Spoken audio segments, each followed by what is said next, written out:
व्याख्या उसकी एक्सप्लेन करनी पड़ती है। तो बादल राग हो गया, सूर्यकांत त्रिपाठी निराला इसके राइटर है। ओके, कितने 6 हो गए ना। अब सबसे बड़ी समस्या और चुनौती बच्चों के सामने ये रहती है कि कवि परिचय और लेखक परिचय हम क्या याद करें और कैसे याद करें। तो आपको चाहे कोई सा भी कवि हो या लेखक हो, आपको 2-2 रचनाएं सभी की करनी, ओनली फॉर 2। ओके सर, है ना। उनकी जो रचनाएं हैं 2-2 रचनाएं करनी है। भले आप ज़्यादा कर लो तो वो आपकी व्यवस्था है, लेकिन 2 जरूरी है। एग्जाम में भी 2 रचनाएं पूछी जाती है। कवि परिचय में भाव पक्ष और कला पक्ष और साहित्य में स्थान, लेखक परिचय में भाषा शैली और साहित्य में स्थान। तो अपन ने 4 कवि छांटे हैं और 4 लेखक छांटे। तो अगला जो अपना टॉपिक है कवि परिचय। कवि परिचय में आप लिख लीजिए, ये रात को 1 बजे तक की मेहनत है अपनी, और माँ शारदा से ऐसी मेरा निवेदन है कि वो अपनी मेहनत को जरूर सफल बनाएगी, लेकिन मेहनत आपको भी करनी है मेरे साथ। ऐसा नहीं कि मैं ही करूँ और आप। कवि परिचय में नंबर 1 पे लिखो आप तुलसीदास। तुलसीदास।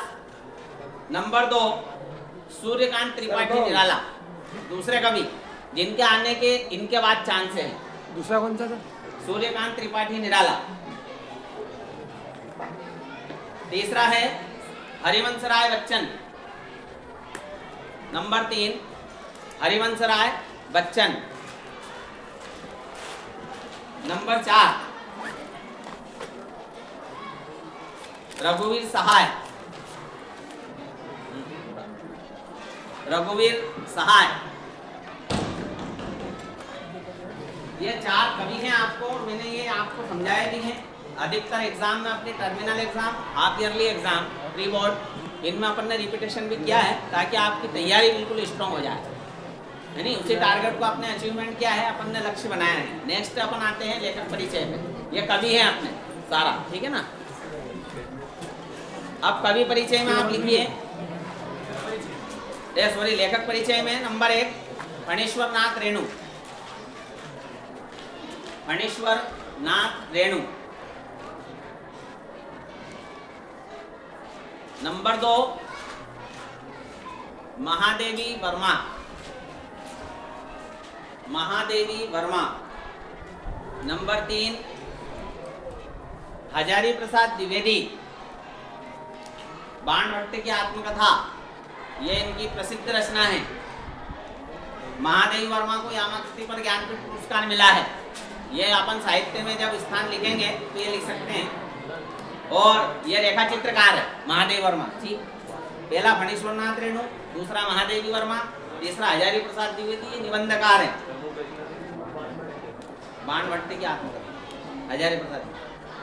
धर्मवीर भारती, इनका एक प्रसिद्ध अंधायुग जो एक नाटक है वो बहुत प्रसिद्ध है। धर्मवीर भारती। ये 4 अपने लेखक, ये 4 मैंने कराए हैं आपको, कभी भी कराए हैं। अब समस्या ये आती है कि सर निबंध कौन सा करें, क्योंकि निबंध में कोई उसका, और निबंध एक ऐसी विधा है जिसको याद नहीं किया जाता है, जिसको केवल आत्मसात किया जाता है, जिसको समझा जाता है और अपने विचारों को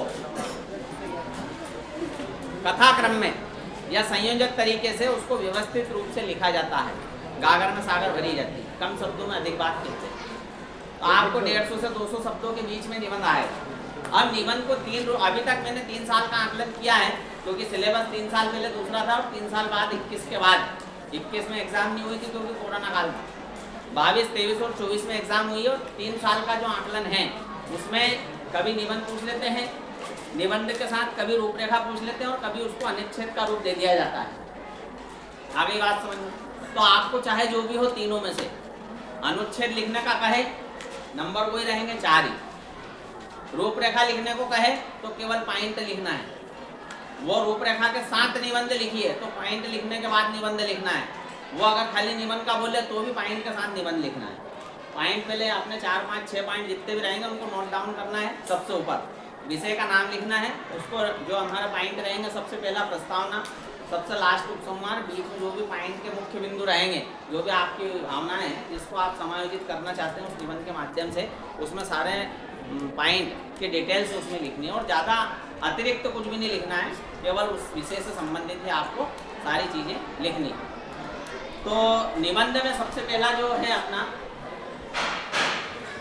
इसमें बहुत ज़्यादा मुझे आकलन करना पड़ा, क्योंकि ये बहुत बड़ी चुनौती है कि निबंध कौन सा आ सकता है सटीक, और सटीक मेरे हिसाब से पहले नंबर पे, क्योंकि ये सभी को याद है, लेकिन इसका जो भाव है, इसके जो विचार है, इसकी जो वर्तनी है, उस वर्तनी को कहीं ना कहीं चेंज किया जाता है, परिवर्तन किया जाता है, ताकि बच्चा उसमें कंफ्यूज हो और अपने को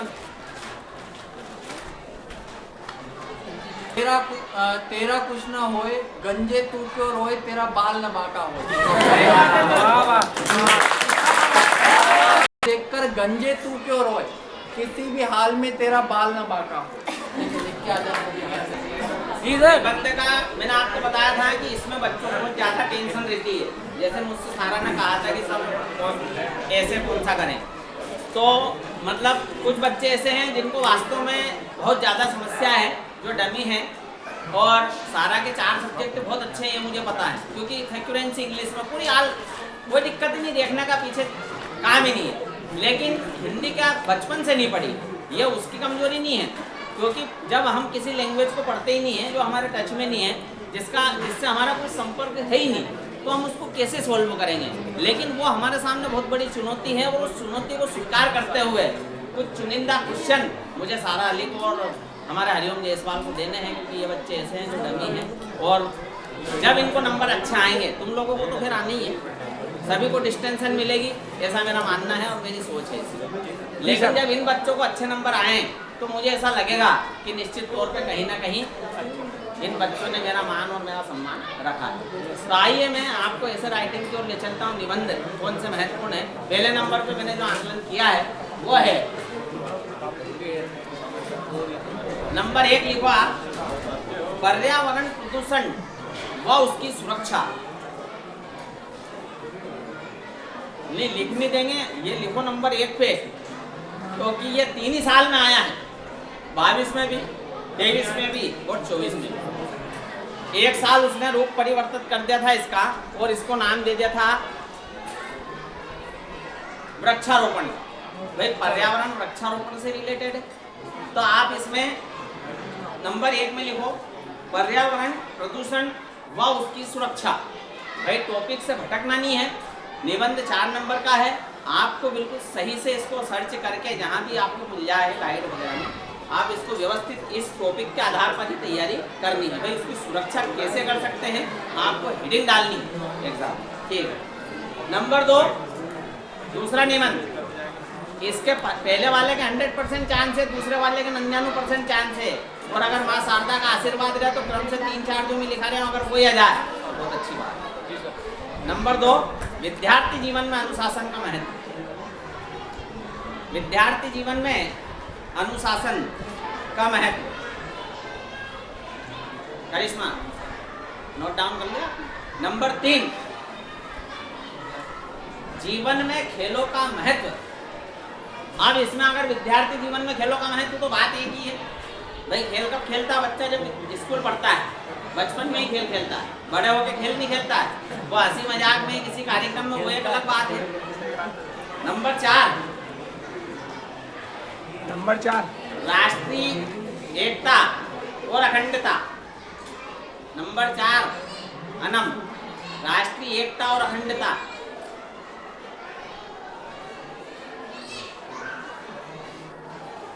नंबर 5, क्योंकि थोड़ा सा मैं रिक्स से ज़्यादा नहीं ले सकता हूँ, इसमें 3 लिखा दिया आपने कि 1 दुनिया, और वो फिर थोड़ा सा मुझे अच्छा नहीं लगेगा। नंबर 5 लिखो वृक्षारोपण व उसकी उपयोगिता।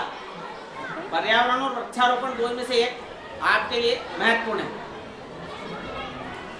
वृक्षारोपण और उसकी उपयोगिता। और नंबर 6 है, इसको मैंने पेंटिंग में डाला है, हो सके आ जाओ नहीं भी आ। 5 तो मोस्ट है बिल्कुल, और 6ठा समाचार पत्र। समाचार पत्र पढ़ना और समझना क्यों आवश्यक है। आज आपको बिल्कुल मक्खन दे रहा हूँ मैं,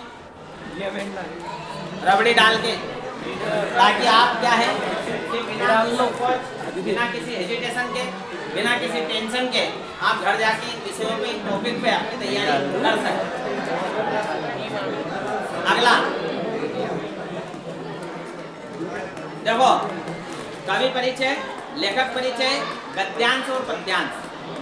ठीक है, एक आपको आपतित गद्यांश और एक आपको आएगा आपतित पद्यांश। जो हमने आपतित का मतलब ये होता है कि जिसे कभी पढ़ा नहीं गया, लेकिन पढ़ा नहीं गया वो एक अलग बात है, पर हम इतने वर्षों से पढ़ रहे हैं, इतने वर्षों के दौरान हो सकता है वो गद्यांश आपको पहले किसी एग्जाम में आ गया हो या पहले कहीं पढ़ने में आ गया हो, तो आपको उसको समझ के लिखना है। अब दो आएंगे आपको, आपतित गद्यांश से भी और आपतित पद्यांश से भी। समझ गए हो ना बात को? अपन ने जो तीनों एग्जाम ली है, जांच परीक्षा, अर्धवार्षिक और त्रैमासिक, इनमें अपन ने केवल और केवल आपतित गद्यांश दिया था, पद्यांश नहीं दिया था, आपतित।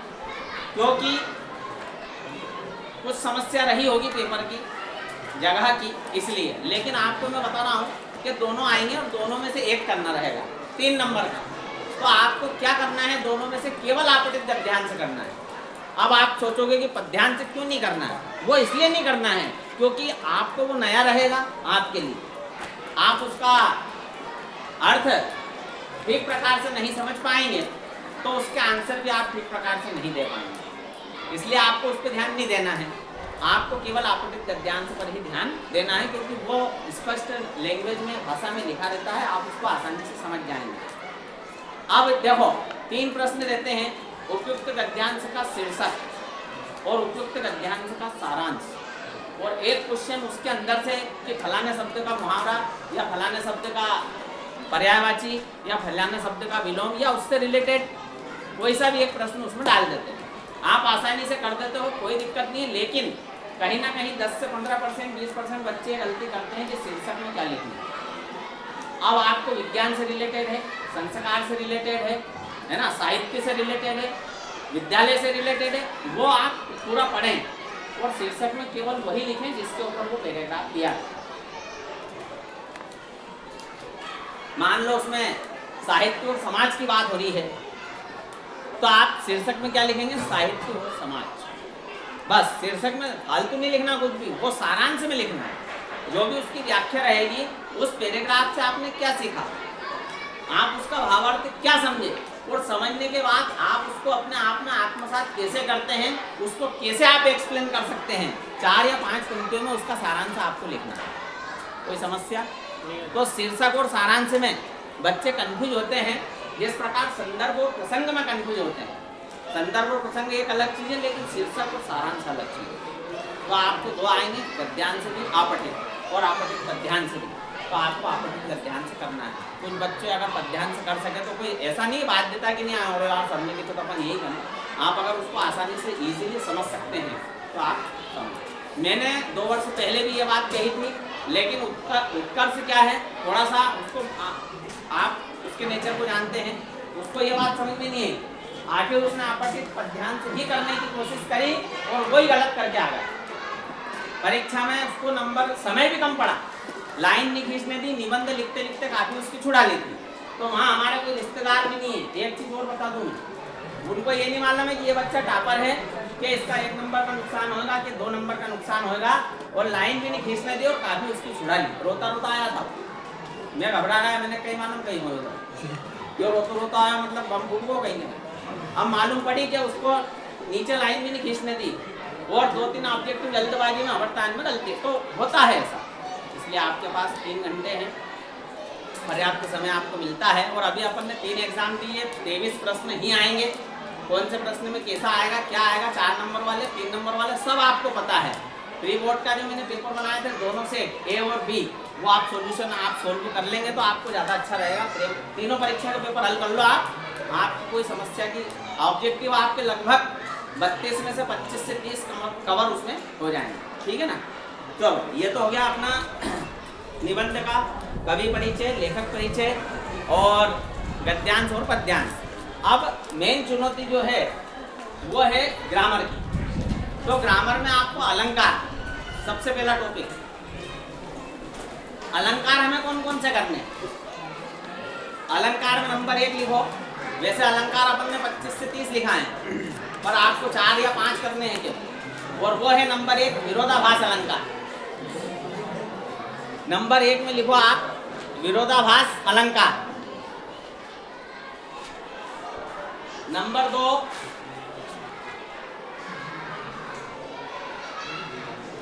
जहां किसी वस्तु या गुण का विरोध ना होते हुए भी विरोध का आभास होता है, वहां विरोधाभास अलंकार, ये अपन ने हर परीक्षा में लिखा है। दूसरा नंबर भ्रांतिमान अलंकार, दो समान वस्तुओं को देखकर रूप रंग और गुण में अंतर न जानते हुए भ्रम उत्पन्न हो जाए, वहां भ्रांतिमान अलंकार। जान श्याम घनश्याम को नाच उठत मन मोर। तीसरा लिखो संदेह अलंकार, नारी विच सारी है कि सारी विच नारी है, और कल्पना की कल्पना में कल्पना के लग गए, कल्पना के ना मिलने में कल्पना के लग गए, निधि फंसो गई बात। अगला लिखो व्यतिरेक अलंकार। व्यतिरेक अलंकार का ऑब्जेक्टिव आता है पहला विरोधाभास, दूसरा भ्रांतिमान, तीसरा संदेह, चौथा व्यतिरेक अलंकार।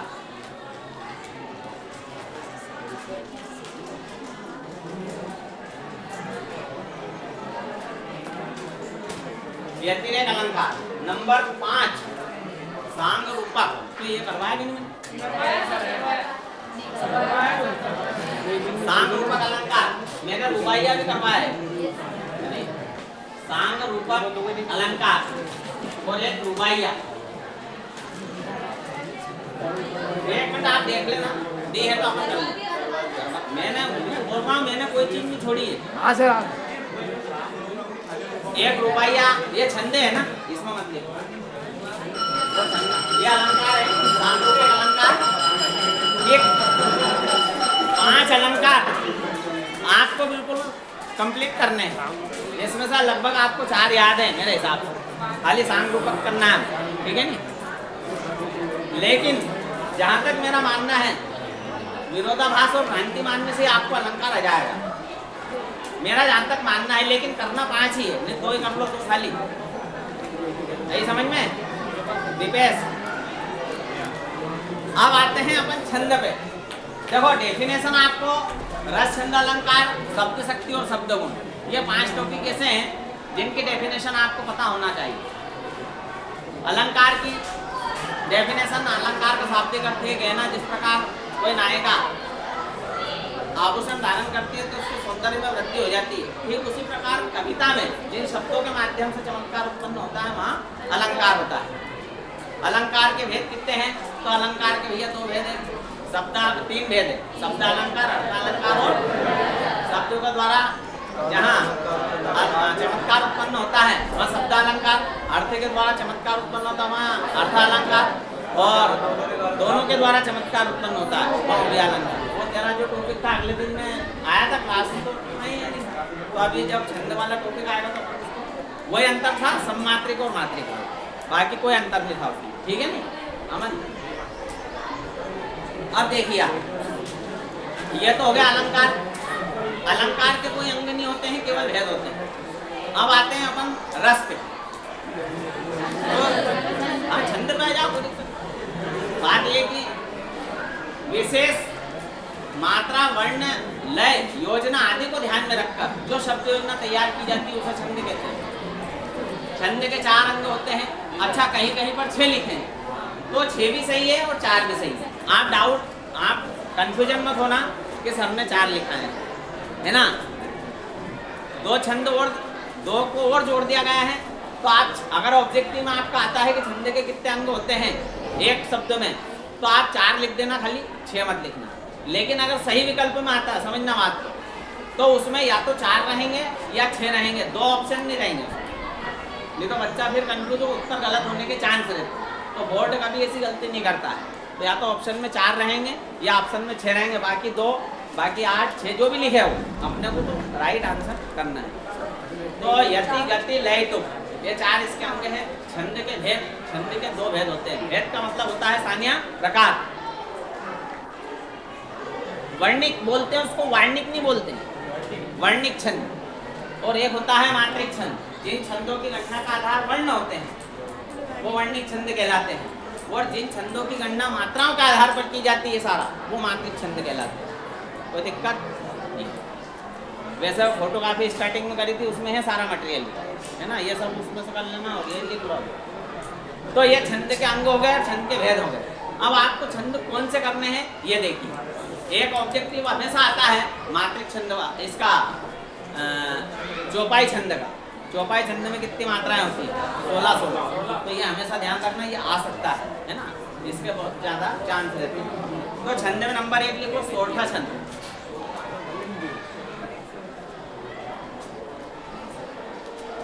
कौन सा सर? सोरठा। नंबर 2 लिखो दोहा।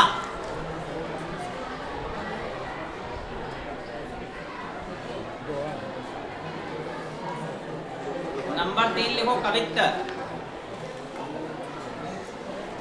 कवित्त। नंबर 4 सवैया। नंबर 5 रुबाइयाँ। ये रुबाइयाँ मैंने बाद में लिखाया था आपको, अभी बोर्ड पे लिखा था मैंने, रुबाइया छंद। इसको अगर आपको एग्जाम्पल याद करने की जरूरत नहीं है। आप एग्जाम्पल में आपको जो रुबाइया वाला पार्ट है, आंगन में ठुनक रहा है, जिंदा है, बालक है, चांद पे ललचाया है और दर्पण उसे हाथ में देके कह रही है, माँ देख आईने में चांद उतर आया है। या आप उसमें रुबाइया छंद में रुबाइया का कोई सा भी आप एक एग्जाम्पल लिख सकते हो 4 लाइन का, ठीक है ना। ये 6 अपने छंद हो गए। कोई डाउट हो, है ना। अगला देखिए आप, इसमें छंद में मुझे थोड़ा सा चेंज करवाना था।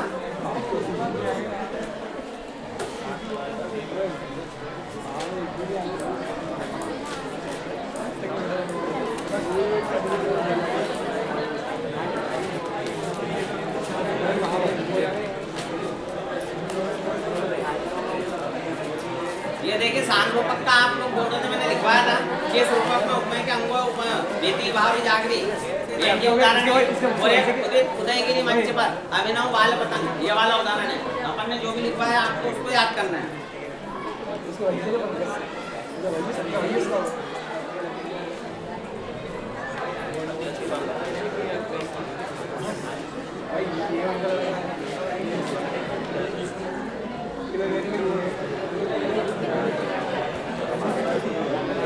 चलो अब आगे बढ़ते हैं अपन। ये छंद हो गए, अलंकार हो गए। अब रस पे आते हैं। तो देखो रस में तो ऐसा है कि आपको रस तो पूरे याद होने चाहिए, क्योंकि इसमें महत्वपूर्ण का कोई काम होता नहीं है ना। 10 रस है, रस के 10 भेद होते हैं। श्रृंगार, हास्य, करुण, रौद्र, है ना, भयानक, शांत, वात्सल्य, विभत्स। तो ये आपको 10 ही रसों के नाम याद होने चाहिए और 10 ही के स्थायी भाव एक आपको ऑब्जेक्टिव में पूछा जाएगा किसी भी एक रस का। अधिकतर करुण रस और हास्य रस और वीर रस से रिलेटेड एक भयानक रस से पूछा जाता है ऑब्जेक्टिव में।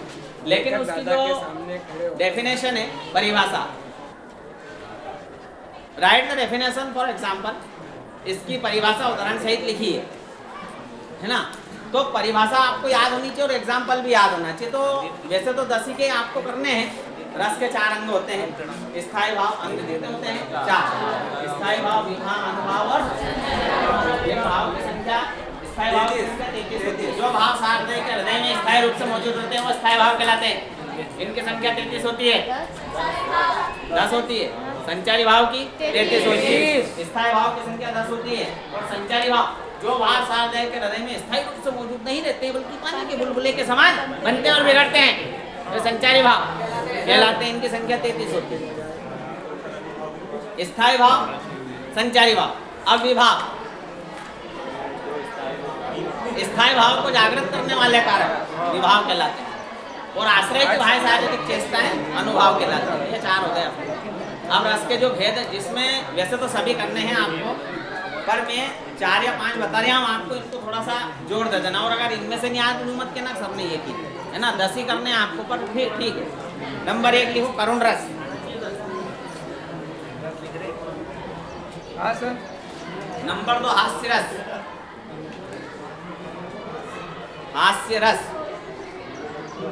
नंबर 3 वीर रस।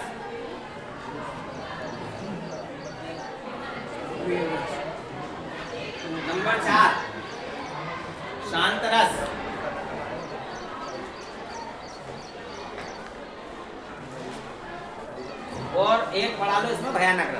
नंबर 5 है।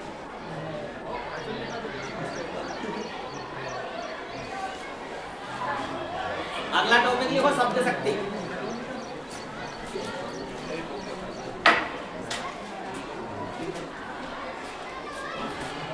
शब्द शक्ति, इसमें आपको परिभाषा देखो सभी की। शब्द का अर्थ का बोध कराने वाली शक्ति शब्द शक्ति कहलाती है। शब्द शक्ति 3 प्रकार की होती है, अभिधा शब्द शक्ति, लक्षणा और व्यंजना। ठीक है ना। तो इसमें अभी तक जो एग्जाम में आई है आपकी, 1 साल अभिधा शब्द शक्ति पूछ लिया था उन्होंने। क्या हो गया बेटा?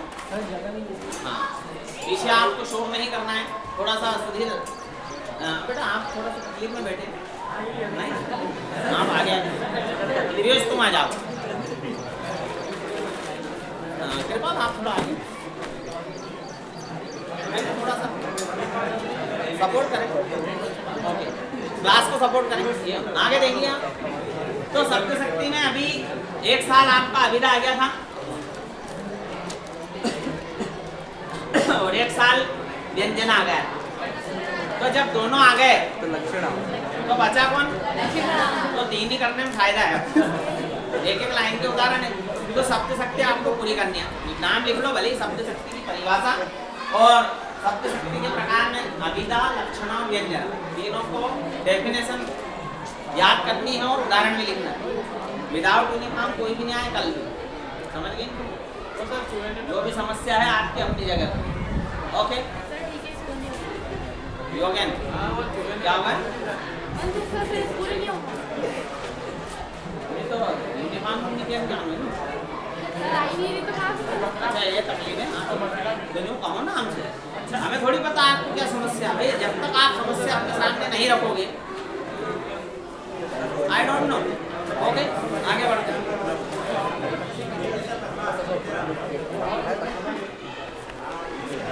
निशिता, चलो शब्द शक्ति हो गई। अब शब्द गुण पे आ जाओ। शब्द गुण का दूसरा नाम क्या है? काव्य गुण।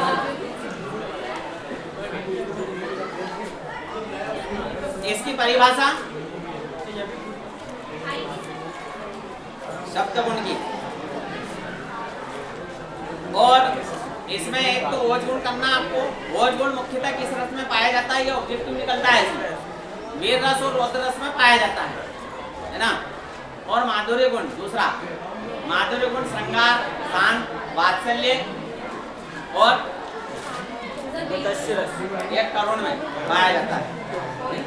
वीर और रौद्र। चलो दो रस आपको याद करने, एक तो ओज गुण और एक माधुर्य गुण। ये गुण है आप।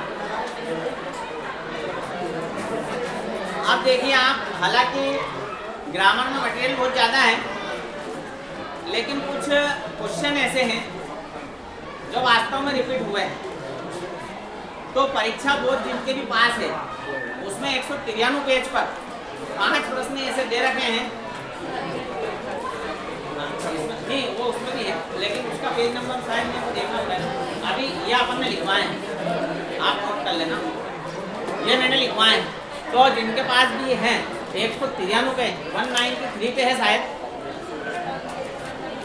ये देखिए 193 पे 5 क्वेश्चन है, और ये 22, 23 और 24 में ग्रामर से आए हैं। टेलीविजन से रिलेटेड है, समाचार पत्र से रिलेटेड है। ये मैंने अभी आपको करवाया था कि समाचार पत्र की सबसे अच्छी जो शैली है वो कौन सी है? तो उल्टा पिरामिड शैली है। उल्टा पिरामिड शैली में आपका त्रिभुज ट्राइंगल बनेगा, उल्टा ट्राइंगल बनेगा।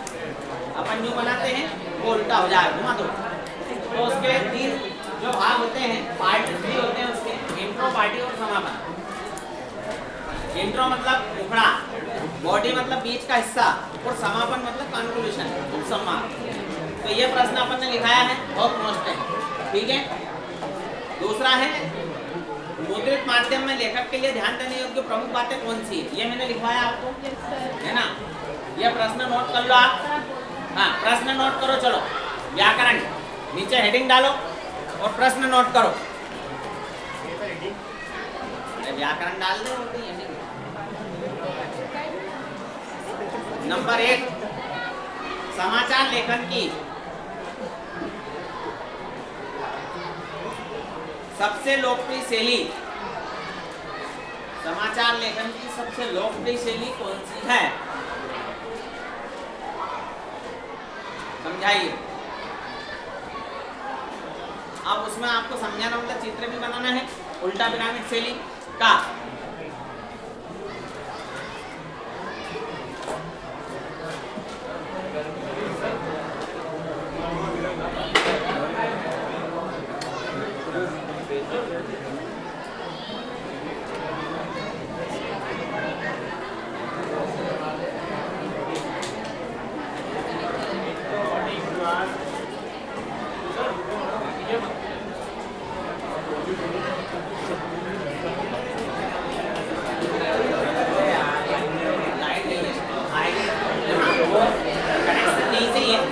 इंट्रो बॉडी और समाज लिख लिया पहला प्रश्न। दूसरा लिखो, मुद्रित माध्यम में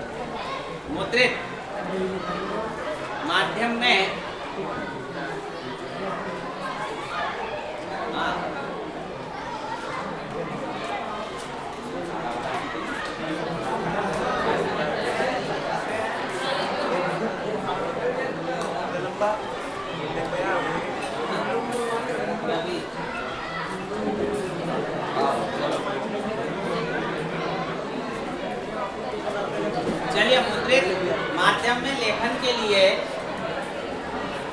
मुद्रित माध्यम में लेखन के लिए ध्यान देने योग्य लेखन के लिए दुर्गेश, ध्यान देने योग्य प्रमुख बातें कौन सी है?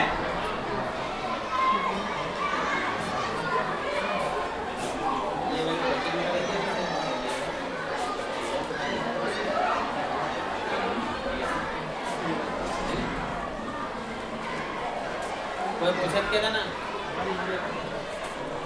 आराम से चलाना गाड़ी हो। मुद्रित माध्यम में लेखन के लिए ध्यान देने योग्य प्रमुख बातें कौन सी है, लिखिए। अगला लिखो, जब हम मुद्रित माध्यम में लेखन में भाषा वर्तनी और शुद्ध होनी चाहिए, अपन समझते भी जाएं इसको। जैसे कुछ बच्चे स्कूल नहीं आए थे तो उन्हें हो सकता है नहीं लिखा हो। जैसे मैं इसको ग्रुप में जुड़ी हो, सारा नहीं जुड़ी हो, है ना? तो ये मैं तुम्हें 5 क्वेश्चन सेंड कर दूँगा या पर्सनली कर दूँगा, अगर ग्रुप में नहीं है मेरे को फोन कर देना। दूसरा देखो, भाषा वर्तनी व्याकरण शैली का ध्यान रखना चाहिए। समय सीमा और आवंटित जगह में अनुशासन का पालन करना चाहिए, डिसिप्लिन में लेकर उसको लिखना आपको। तीसरा है, लेखन में सहज प्रभाव के लिए तारतम्य। आपको बच्चों ने मेरे से फोन लगा के पूछी थी तारतम्यता।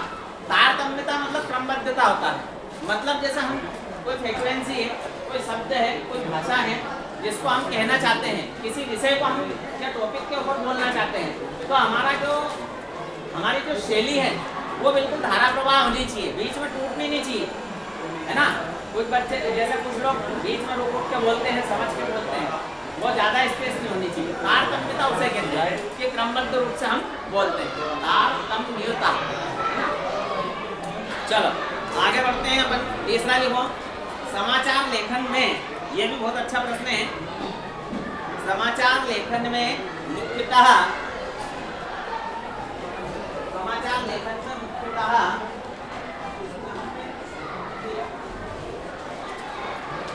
किन 6 सवालों का जवाब देने की कोशिश, किन 6 सवालों का जवाब देने की कोशिश की जाती है?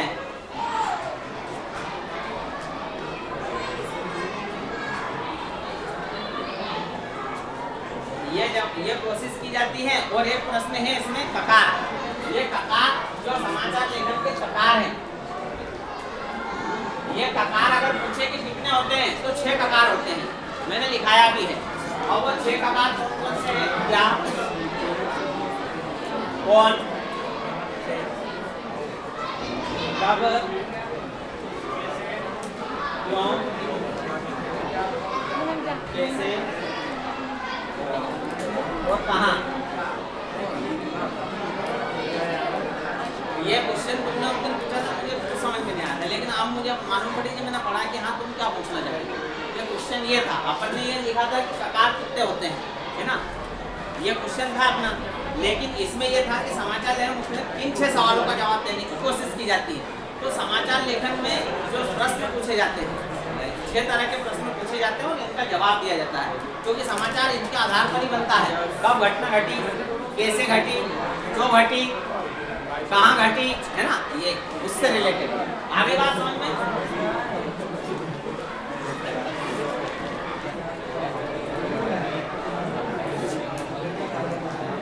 चलो अगला प्रश्न लिखो, ये लिखना ना 6 ककार है ये समाचार लेखन के। अगला प्रश्न,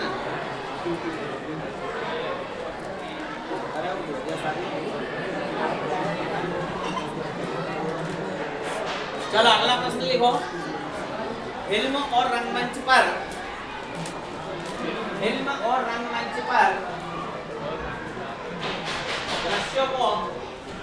दृश्यों, ये क्वेश्चन भी लिखा है नहीं, हाँ भाई मैंने मेरी तरफ से तारीख की तैयारी करी। फिल्म और रंगमंच पर दृश्यों को किसकी सहायता से प्रभावशील बनाया जाता है,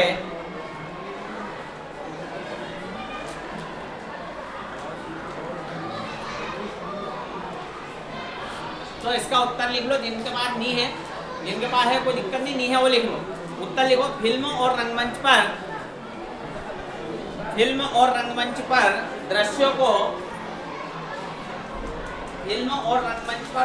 को प्रकाश, लोकेशन, मंच सज्जा ऐसे लिखेंगे अपन।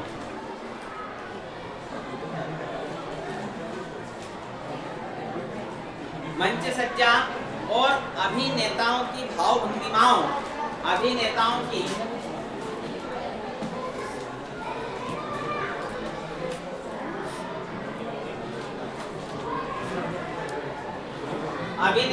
भावभंगिमाओं से प्रभावशील बनाया जाता है। भावभंगिमाओं से प्रभावशील बनाया जाता है। कॉमर्स वाले ध्यान देना, अकाउंट में भी आपको इसी तरह आना है। आपकी रेगुलर क्लास लगेगी बही खाते के पेपर। कितने दिन की छुट्टी है? 3। सानिया कितना दिन की? हाँ 4 से 5 दिन की है, तो आपको ऐसे ही पढ़ाया जाएगा 4-5 दिन, ठीक है नहीं? चलो आगे बढ़ते हैं। चौथा प्रश्न, नए और अप्रत्याशित। क्वेश्चन 4, नए और अप्रत्याशित, ये भी लिखा है, ये अभी लास्ट टाइम भी लिखाया था, इसको तो आया था ना। नए और अप्रत्याशित विषयों के लेखन से छात्रों में कौन कौन से गुण विकसित होते हैं? नए और अप्रत्याशित विषयों के लेखन से छात्रों में कौन कौन से गुण विकसित होते हैं?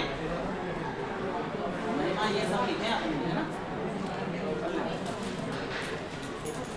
देखो इसमें ऐसे कितने बच्चे जिनके पास इसका आंसर नहीं है, हाथ खड़ा करें प्लीज। बस स्कूल में आए थे इसलिए नहीं लिखे आप। तो देखो मैं इसको केवल पढ़ देता हूँ। इस लेखन से छात्रों में मौलिक अभिव्यक्ति का गुण बनता है। अभिव्यक्ति का उत्पन्न होती, मौलिकता के गुण उत्पन्न होते हैं। छात्रों के विचारों में तर्कशीलता आती है ना, तर्क वितर्क करने के लायक होते हैं, मतलब विषय को समझते हैं। अब विषय को समझेंगे, जैसे कोई क्वेश्चन पूछता है, कोई डाउट जब पूछेगा जब उसको वो चीज़ समझ में आएगी, तो है ना। जिसको समझ में नहीं आएगी उसके लिए कौन भैंस के गाय बता देगा और गाय के भैंस बता दो तो कोई फर्क नहीं पड़ता है। तो तर्कशीलता, विचारों का आदान प्रदान होना। छात्रों में लेखन से बुद्धि कौशल का विकास होता है। लेखन से क्या होता है? बुद्धि, उनकी बुद्धि परिपक्व होती है। कौशल को बोलते हैं स्किल्स डेवलपमेंट होते हैं, है ना। कौशलात्मक विकास होता है। चलो ये अपने और 5वां प्रश्न हो गया समाचार लेखन, ठीक है ना। ये इसके महत्वपूर्ण क्वेश्चन थे जो एक ही पेज पर दे रखे हैं। मैं एक बार फिर भी इसको फोटो आपको ग्रुप में सेंड कर दूँगा, तो आप बहुत अच्छे से समझ लेना। बाकी जो रेगुलर बच्चे रहे हैं एंडिंग तक, उन्होंने पूरा नोट किया है।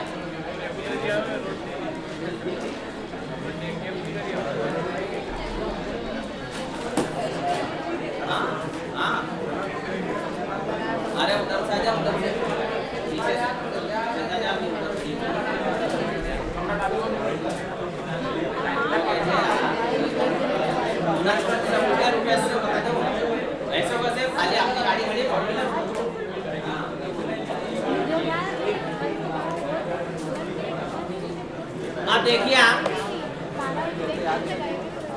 ये तो हो गए अपने क्या बोल रहे हैं, हाँ ये कर देंगे। अब देखिए आप, ये हो गई शब्द शक्ति और काव्य गुण। अब व्याकरण के कुछ महत्वपूर्ण प्रश्न जो आपको आने के 100 नहीं 101% चांस है, तो आप वो भी नोट कर ले। क्वेश्चन लिखो अदिति, बिल्कुल घर जाके इनको आपको बहुत अच्छे से तैयारी करनी है, मेहनत तो पानी मत करना। पहला प्रश्न लिखो, निपात शब्द किसे कहते हैं?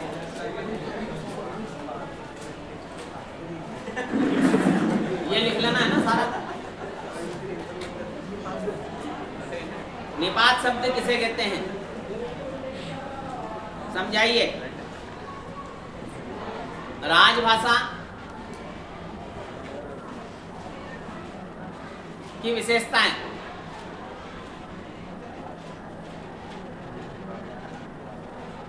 अगला लिखो राष्ट्रभाषा की विशेषताएं।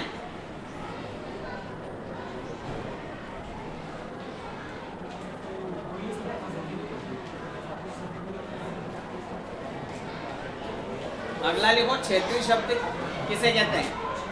जो शब्द अपने क्षेत्र विशेष में बोले जाते हैं वो क्षेत्रीय शब्द। अब राजभाषा क्या, इसको अंग्रेजी में ऑफिशियल लैंग्वेज बोलते हैं, राष्ट्रभाषा को अंग्रेजी में नेशनल लैंग्वेज बोलते हैं। राजभाषा का प्रयोग राज्य के कामकाज में प्रयोग किया जाता है, राष्ट्रभाषा का जो प्रयोग है वो पूरे राष्ट्र में किया जाता है। क्षेत्रीय शब्द हो गया। अगला लिखो तकनीकी शब्द। तकनीकी शब्द, टेक्निकल वर्ड किसे कहते हैं, समझाइए।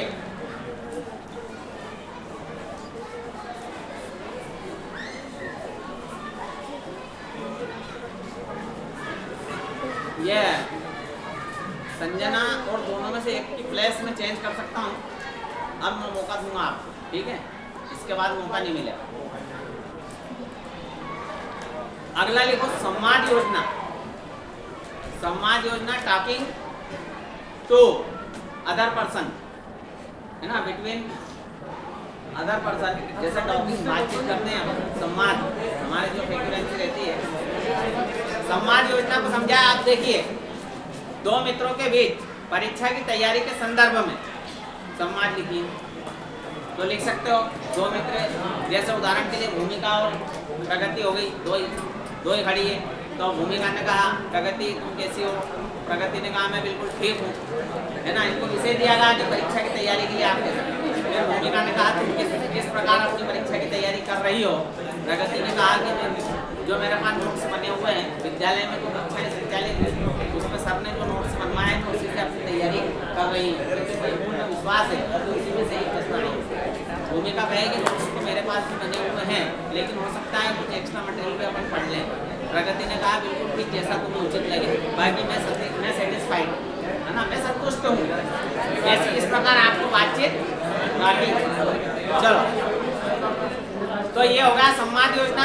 अगला देखिए केंद्रीय भाव विस्तार। भाव विस्तार मैंने आपको लिखवाए हैं 8 से 9। तो भाव विस्तार कैसे लिखते हैं इसका आपको मैंने थोड़ा सा तरीका बताया है। जो अपन ने लिखवाए जरूरी नहीं कि टॉपिक वही रहे, टॉपिक चेंज भी हो सकते हैं। तो आपको एक लिखने का तरीका मैंने बताया है कि कैसे लिखते हैं, ठीक है ना। जैसे मन के हारे हारे मन के जीते जीत, ये लास्ट ईयर आ गया था। इसका भाव विस्तार कीजिए, वो लाए क्या लिस्ट में, चलो हाँ देख। जैसे भाव विस्तार कीजिए, मन के हारे हारे और मन के जीते जीत, तो इसका मतलब आपने को समझना पड़ेगा। हम लिख सचिन बेटा, मैं अगर आप लोगों से ये बोलूँगा और मैं समझा भी रहा हूँ, फ्रीक्वेंसी मेरी कंटिन्यू चल रही है, आपको सपोर्ट करना चाहिए, ना कि बातें करना चाहिए ना। आपको सोचना चाहिए कि अपन कम से कम आवाज़ करें ताकि सर की आवाज़ हम तक पहुँच जाए। हम जिस प्रयोजन के लिए यहाँ बैठे हैं ना, यह कोई साधारण काम नहीं है बेटा। यह आपका जो 1 वर्ष का जो मेहनत है ना, 1 वर्ष की आपकी और मेरी, उस मेहनत का परिणाम, उसका निचोड़ निकाल रहे हैं हम। ऐसे ही नहीं बैठे हैं टाइम पास करने के लिए। और अगर आपको ऐसा लगता है ना, तो आप बिल्कुल निसंकोच क्लास छोड़ के जा सकते हैं, आप फ्री हैं। हम 1-1 मिनट बहुत कीमती है। मैं ये चाहता हूँ कि इन लेक्चरों पे हम साल भर बकवास कर चुके हैं, लेकिन अब हमारे पास ऐसा समय नहीं है कि हम तुम्हें ये चीजें बताएं। तुम स्वयं आत्मसात कर सकते हो, क्योंकि अब इतना समय नहीं, 1 मिनट भी आप देखो, ये कोई सा टॉपिक एक क्लियर हो जाता है इतने समय में। तो आप कोशिश करें आप लोग कि मुझे अदरवाइज परेशान ना करें। ओके, तो हम चल रहे थे भाव विस्तार में। तो भाव विस्तार में आपको जैसे मन के हारे हारे और मन के जीते जीत ये आ गया। तो इसको पहले आपको समझना पड़ेगा कि यार वास्तव में ये है क्या। मन के हारे हार उसको समझो, और मन के जीते जीत, मन में अगर ये ठान लिया कि हार, तो हार गए, और मन में अगर ये ठान लिया कि जीत गए। किसी भी कार्य को करने से पहले हम पहले से हमारी मानसिकता ये बना लेते हैं कि मैं तो इस कार्य को कर ही नहीं पाऊंगा, मैं असफल हो जाऊंगा, मैं हार जाऊंगा, मैं कैसे इसका सामना करूंगा।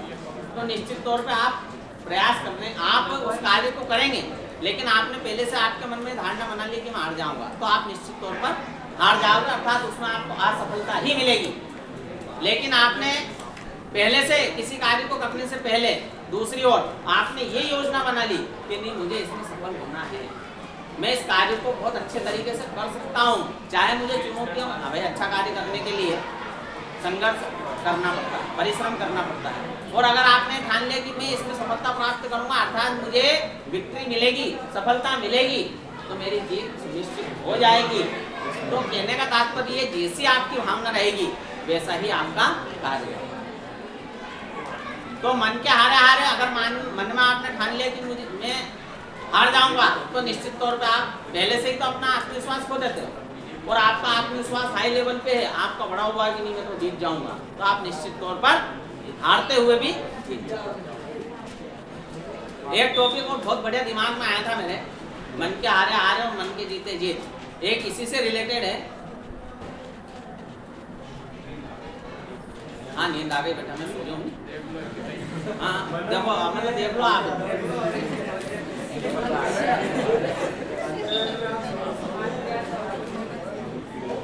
अब इससे बड़ा उदाहरण और कहाँ मिलेगा आपको, इतनी बड़ी मूर्खता कहाँ मिलेगी। मतलब टीचर को तो भाड़ में जाए टीचर, वो तो कोई मतलब ही नहीं उसकी भावना की कद्र करना, तो वो भावनाएं तो बची ही नहीं मन में।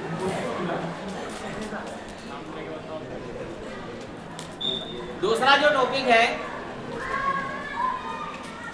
जाती रही भावना जैसी, प्रभु मूरत देखी तिल जैसी। जिसकी जैसी भावना है, जैसे मान लो कोई व्यक्ति मंदिर में गए, है ना, अब आपके मंदिर में जाने के बाद भी मंदिर वाले भाव ही नहीं आए, आपके सामने कोई अन्य व्यक्ति निकल के गया, आपने उसको देखा, उससे बातचीत करी, हाथ जोड़ रहे हो, उससे हाय हेलो कर रही है, वो भगवान की जय हो, भगवान ने चलो, तो आपकी भावना प्रभु भगवान जैसी आपकी भावना है वैसे आपके विचार है, और भगवान भी आपको देख रहा है कि यार इसकी भावना क्या है। जब आप मंदिर के अंदर जाएंगे, आप ईश्वर के दर्शन करेंगे, 5 लोग एक साथ जाएंगे, और 5 लोगों की भावनाएं अलग अलग रहेगी, और 5 का ही जो देखने का दृष्टिकोण रहेगा वो अलग अलग रहेगा प्रभु के।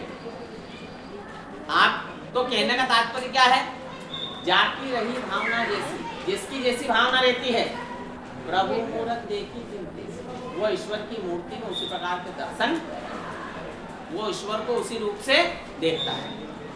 तो हमारी भावना जहाँ पर भी जिस कार्य को करने के लिए जैसी रहेगी, उस वैसा ही परिणाम हमें मिल पाएगा।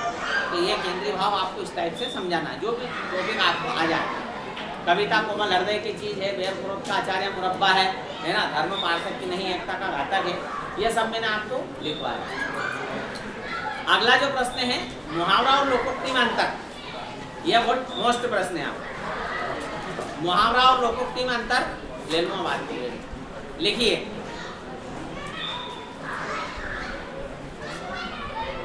अगला प्रश्न लिखो, छायावाद की विशेषताएं।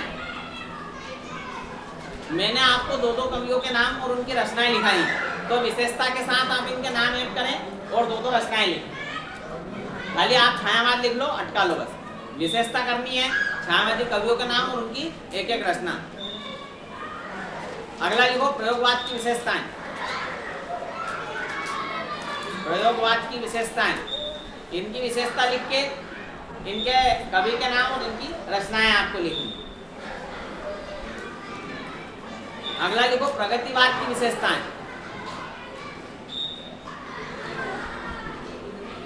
इनकी विशेषता, 2 रचनाएं और कवि का नाम।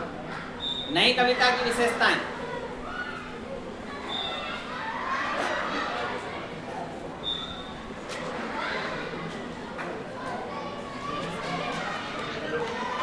नई कविता की विशेषताएं है ना, इसमें आपको कवियों के नाम और रचनाएं। अगला लिखो द्विवेदी युग के निबंध की विशेषताएं। द्विवेदी युग के निबंध की विशेषताएं लिखो।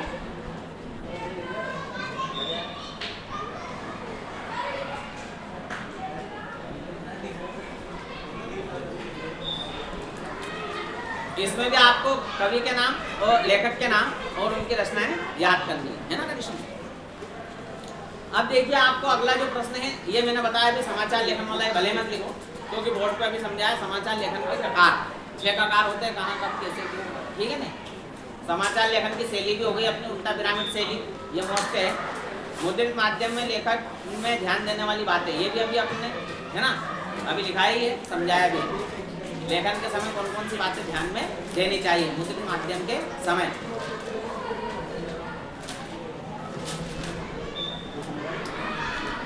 अब देखिए आप कुछ क्वेश्चन अपन ने अंतर वाले भी लिखा है। अभी लास्ट ईयर 2024 में 4 क्वेश्चन आए थे अंतर वाले, डिफरेंस वाले, नाटक और एकांकी में अंतर है ना, तो वो लिख लो आप, इसी में ही बढ़ा लो। नाटक और एकांकी में अंतर,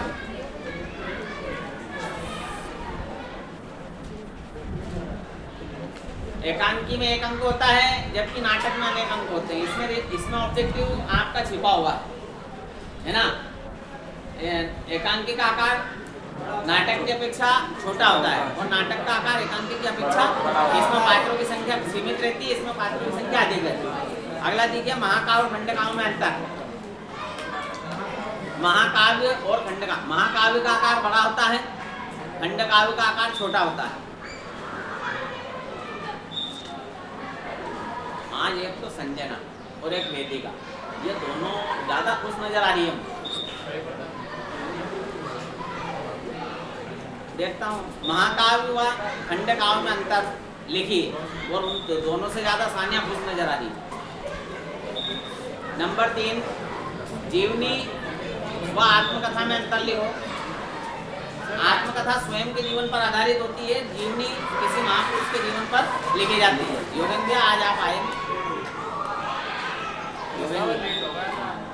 एग्जाम टाइम पे अगर लेट हो गए तो कैसे काम चलेगा। रोज तो लेट हो ही रहता, एग्जाम टाइम पे भी लेट हो गए तो कल देख लेना फिर आप, है ना व्यवस्था। अगला लिखो कहानी व उपन्यास में अंतर लिखो। कहानी व उपन्यास, उपन्यास कहानी की अपेक्षा बड़ा होता है और कहानी उपन्यास की अपेक्षा छोटी होती है। 2022 में प्रश्न आया था उपसर्ग और प्रत्यय में अंतर लिखिए, ये भी लिख लो। उपसर्ग और प्रत्यय में अंतर, मूल शब्द के आगे जुड़कर जो अर्थ परिवर्तन कर दे वो उपसर्ग, और मूल शब्द के पीछे जुड़कर जो अर्थ परिवर्तन करते शब्द का वो प्रत्यय कहलाता। आगे उपसर्ग होता है और पीछे प्रत्यय। आगे समझ में, ये तो हो गए आपके। और कुछ क्वेश्चन ऐसे, देखो मेरी बात सुनो, ऐसा नहीं है कि मैंने लिखा दिया आप यही करो। आप थोड़ा सा जितना भी मैंने मटेरियल आपको लिखा है व्याकरण अभिव्यक्ति और माध्यम में एक बार पढ़ लेना, है ना, ताकि आपको दिमाग में रहे। देखो एक चीज और,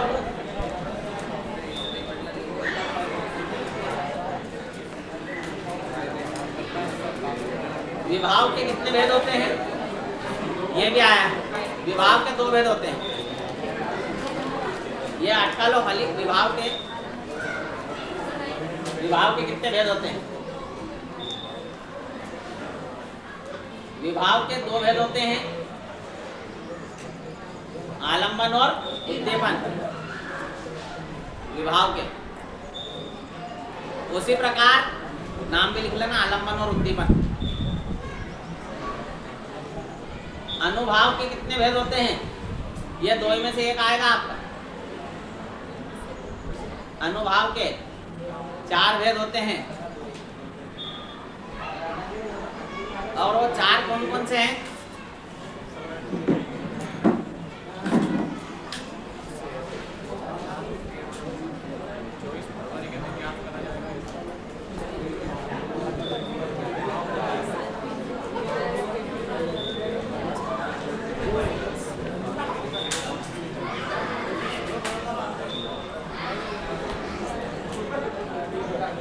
कायिक, सात्विक, मानसिक और आहार, ये अनुभाव के 4 भेद हैं।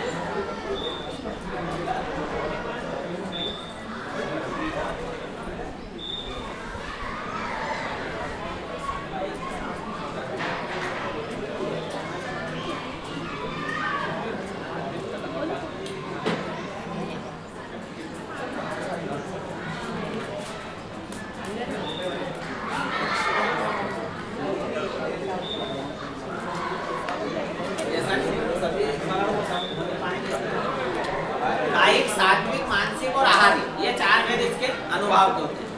अगला देखिए आप, देखो एक क्वेश्चन है आपका डेडलाइन, ये शायद मैंने आपको नहीं करवाया, शायद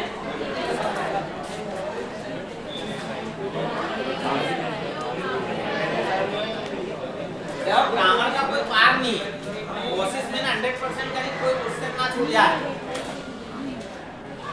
ये शायद नहीं कराया, नहीं करा दिया, नहीं कराया। इसका आंसर लिखो, डेडलाइन किसे कहते हैं, प्रश्न लिखो पहले।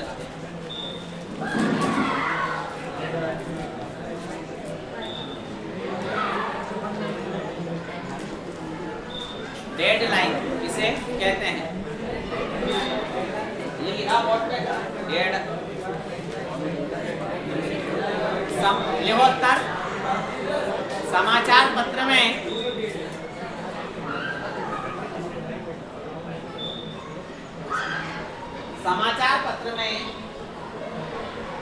जो खबर एवं घटना, समाचार पत्र में जो खबर एवं घटना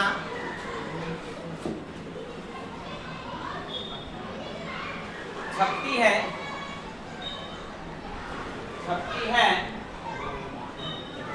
परंतु उसकी अवधि 24 आवर्स 24 घंटे तक रहती है, 24 घंटे तक रहती है,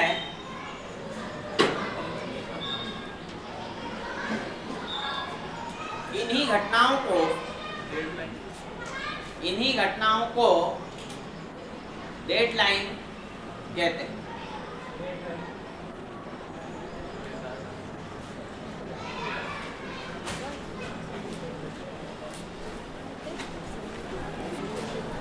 ये 22 का पेपर, ये 2023 का पेपर और ये 24 का पेपर और अब 2025 का पेपर। मेरे पास तो कम से कम 2008 से 9 से पेपर है, लेकिन वो किस काम में, क्योंकि सिलेबस ही चेंज हुआ है 20 के बाद। अब देखिए आप,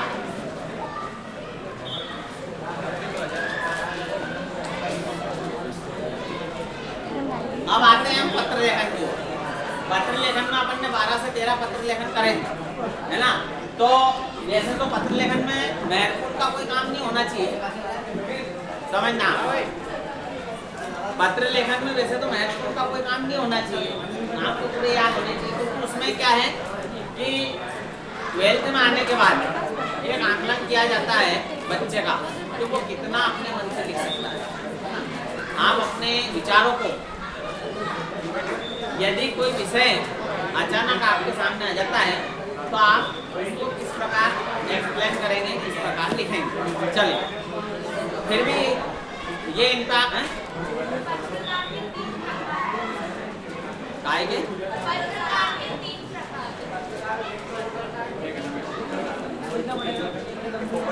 पत्रकार के 3 प्रकार कौन कौन से हैं?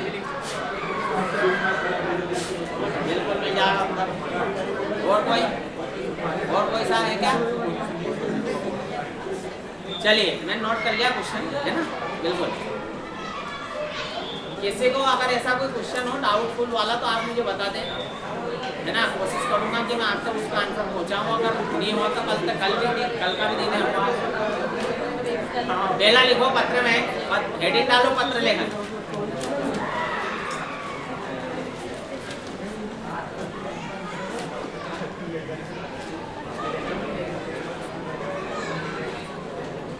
नंबर 1, ध्वनि विस्तारक यंत्र पर रोक लगवाने हैं। अब वो अपन किसको लिखते हैं? कलेक्टर को, जिलाधीश को, हिंदी में, है ना। ध्वनि विस्तारक यंत्र पर रोक लगाने हेतु जिलाधीश को पत्र। अब देखो इसमें भी मैं बता दूं, औपचारिक और अनौपचारिक में। औपचारिक तो अपना इधर से स्टार्ट होता है, अनौपचारिक अपना इधर से होता है। लेकिन कुछ गाइडों में, जैसे परीक्षा बोर्ड में इधर से दे रखा है, तो आप दोनों साइड से लिख सकते हैं। कोई आपको डाउट नहीं है, कोई दिक्कत नहीं, या फिर आप चाहें तो दोनों को इधर से लिखें, तो आपको डाउटफुल रहेगा नहीं, है ना। उधर से भी लिखोगे तो गलत नहीं होगा, क्योंकि लास्ट ईयर भी 2-3 कॉपियाँ बच्चों ने मंगवाई थी, तो मैंने देखी थी, चेक करी थी, तो पत्र लेखन में पूरे अंक उनको मिले हैं 4 में से 4 ही। कहीं दूसरा क्वेश्चन में उनकी गलती से कटे, तो वो उधर से ही अपने स्टार्ट किया था अनौपचारिक पत्र से, इसलिए आपको डाउट नहीं होना चाहिए, ठीक है ना। दूसरा लिखो हाई स्कूल अंक सूची।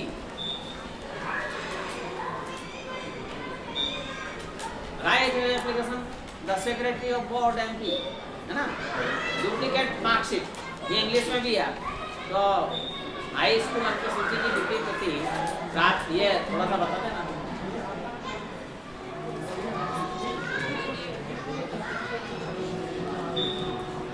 अगला देखो, पुनर्मूल्यांकन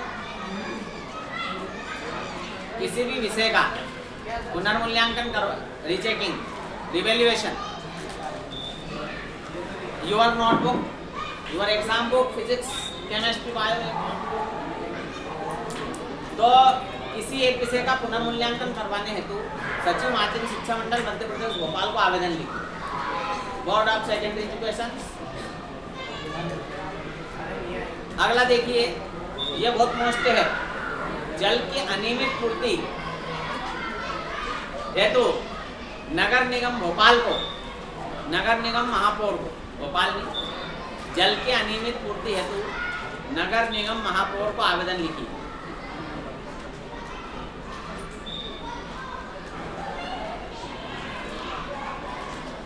अब देखिए,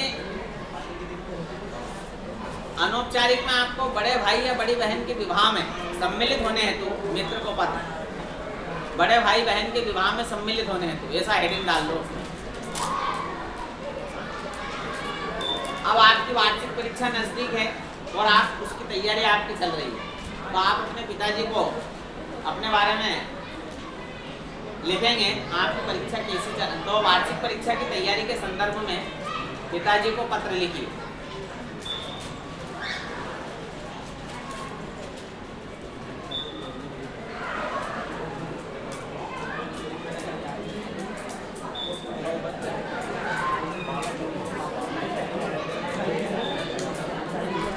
right letter to your father, preparation for your board exam, है ना।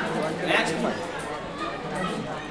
मित्र को बधाई पत्र लिख। अब मित्र को बधाई पत्र अपन किस किस में लिखेंगे? परीक्षा की तैयारी के लिए या जन्मदिन के लिए। जैसे मित्र वार्षिक परीक्षा में प्रथम श्रेणी में उत्तीर्ण हुआ, ये भी लिखवाया अपन ने, या प्रावीण्य सूची में प्रथम आने पर मित्र को बधाई पत्र, है ना, और जन्मदिन पर बधाई पत्र, दोनों ही आपको करने हैं। चोरी की घटनाओं को रोकने के लिए नगर पुलिस अधीक्षक को आवेदन लिखिए। चोरी की घटनाओं को रोकने के लिए नगर पुलिस अधीक्षक को आवेदन लिखिए। अब ये देखो, मैंने ये मटेरियल आपका रेडी किया था, महत्वपूर्ण मटेरियल।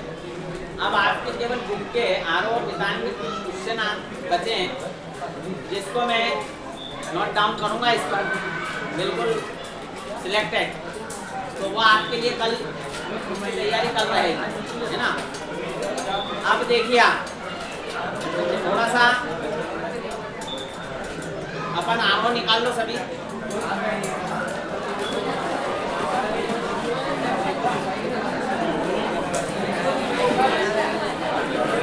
ये 22, 23 और 24 के जो प्रश्न पत्र हैं इनको भी कल मैं आपको रिपीटेशन करवाऊंगा पूरा, तो आपको एक आइडिया हो जाएगा कैसे हमें सॉल्व करना। वैसे सबको पता ही है, पर आपके पास महत्वपूर्ण क्वेश्चनों की एक हो जाएगी, है ना।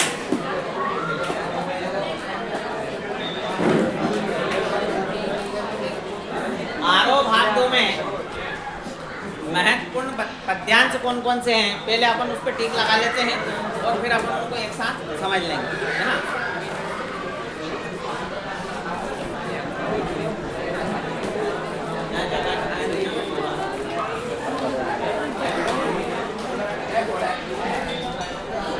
चलो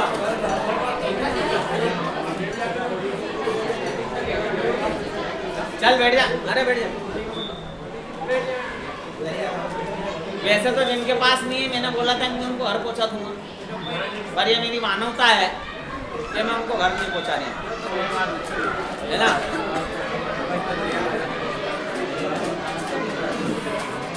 पार्ट 8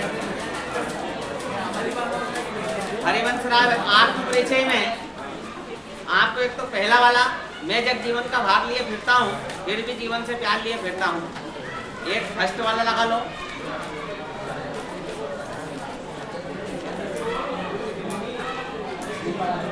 एक दूसरा लगा लो, मैं स्नेह सुरा का पान किया करता हूँ।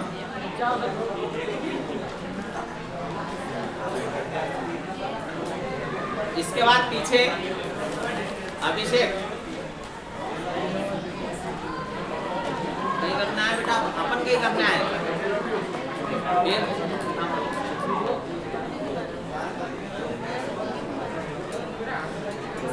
अगला लगाओ, मैं निज रोदन, मैं राग लिए फिरता हूँ, शीतलवाणी में आग लिए फिरता हूँ। एक लास्ट वाला देखो, मैं दीवानों का वेश लिए फिरता हूँ, दिन जल्दी जल्दी ढलता है। ये पार्ट तो छोटे ही, इसको पूरे ही पढ़ा देंगे। चलो अब पतंग में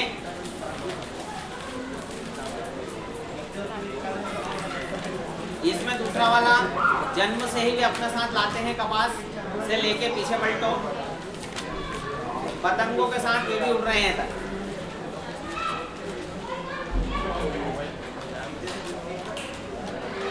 चलिए अगला पार्ट है कविता के वहां, ये मिल गया पतंग वाला, जहाँ से जहाँ तक बताया ये मिला। ये जन्म से ही अपने साथ लाते हैं। दूसरा पैराग्राफ, सेकंड वाला पूरी देख उड़ रहे हैं तक।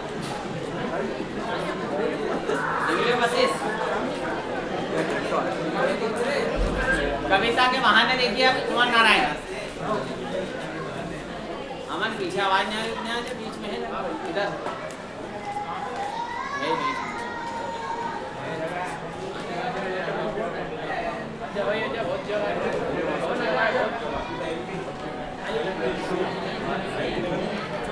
अभी से खड़ा हो वहां से।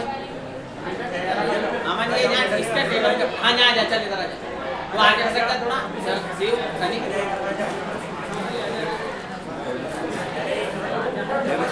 खड़ा तो किताब लेके इधर आगे, यहाँ जा आगे, चल तो इधर हंसा के इमरान,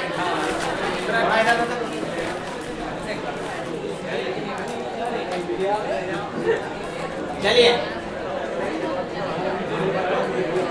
कविता के बहाने में दो है खाली, ये पार्ट पूरा अपने को पढ़ना है क्योंकि पूरा मोस्ट है। बात सीधी छोड़ दो, कैमरा में बंदा पाइप छोड़ दो, साहब से सुचारा छोड़ दो। चलो उषा वाला पार्ट भी पूरे पढ़ना है आपको। शमशेर बहादुर सिंह कविता के बहाने बोलते थे, मैंने पूरे पढ़ना है ये बोला था ना। आप क्या पूछ रहे हैं? मुझे कुछ समझ नहीं आया, क्वेश्चन करा के आपने, यू नो। उषा शमशेर बहादुर सिंह,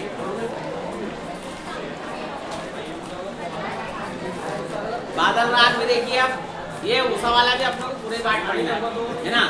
अभी समय मिला तो अभी अपन करते हैं, नहीं तो कल अपन मुहूर्त में कल पद्यांश से पढ़ेंगे और क्वेश्चन आंसर बचेंगे। देखो बादल राग में भी आ सकता है,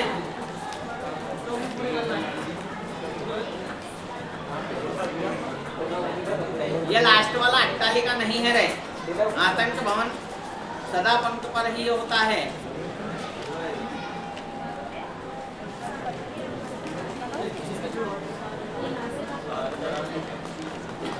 ये पीछे वाला पेज निकालो। अट्टालिका नहीं से लेकर रुद्रकोष एक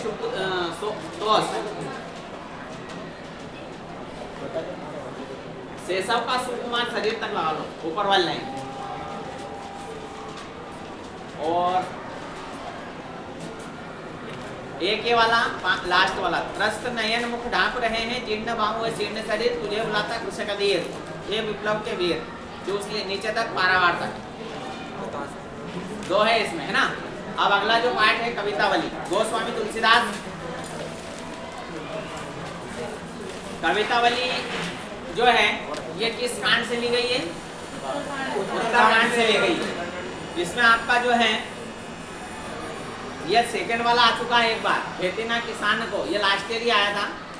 खेती ना किसान को, भिखारी को ना भिख बनी, वणिक ना वणिक, ना चाकर को चाकरी, है ना। ये पूरे अपने को कल समझना है। इसको लगा लो, एक भूत कहो अवधूत कहो। अब देखिए ये तो हो गया अपना कवितावली। इसके बाद लक्ष्मण मूर्छा राम मिला, इसमें आपका पहला वाला है तव प्रताप उर राखी प्रभु, ये 4 लाइन। और एक सेकंड वाला उहा राम लक्ष्मण ही निहारी, बोले वचन मनुज अनुसारी से लेके आतप बाता तक, ये 4 लाइन।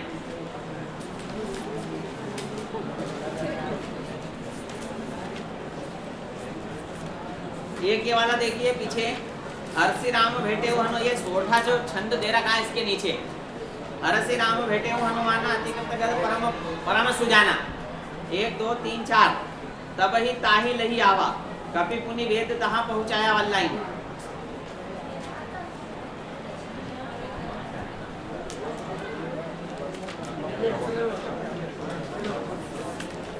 ये के दोहा जो दे रखा लास्ट में, सुने दस कंधर वचन तब कुंभकर्ण बिलखाद, और जगदम्बा हरियाणी अब सट चाहत कल्याण, ये 2 लाइन।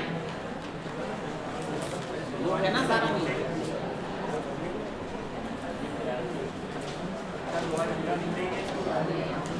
देखो इसमें जो आपकी पाठ्य पुस्तक है, इसमें 54 पेज जो है 54, उस पे आपके चौपाई छंद, दोहा छंद, सोठा, कवित्व और सवैया ये दे रखे हैं 5 ही।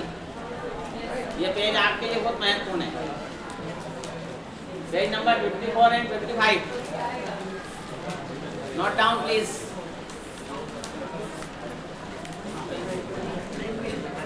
अब आपका रुबैया, फिराक गोरखपुरी, एक तो वो वाला मोस्ट है, इसमें आंगन में ठुनक रहा है जिद्दा है, चौथा है शायद वो आगे पीछे हो सकता है बेटा, तुम तो 47 पे है ना। देखो कुछ आरोह में 54 55 पे है, ये जो 5 और इसमें 47 एक पे देख लो, 2 हिंदी है, चेंज हो गई। अब रुबैया में जो चौथा वाला है आपका, आंगन में ठुनक रहा है जिद्दा है, वाला के चांद पे लल जाए, ये तो मोस्ट है ही से इसमें। एक फर्स्ट वाला देखिए, आंगन में लिए चांद के टुकड़े को खड़ी, हाथों में झुलाती है उसे बहुत भरी, रह रह के हवा में जो लोका देती है, मुंह लूटती खिलखिलाते बच्चे की हंसी। दूसरा भी देख लो, नहला के छलके निर्मल जल से।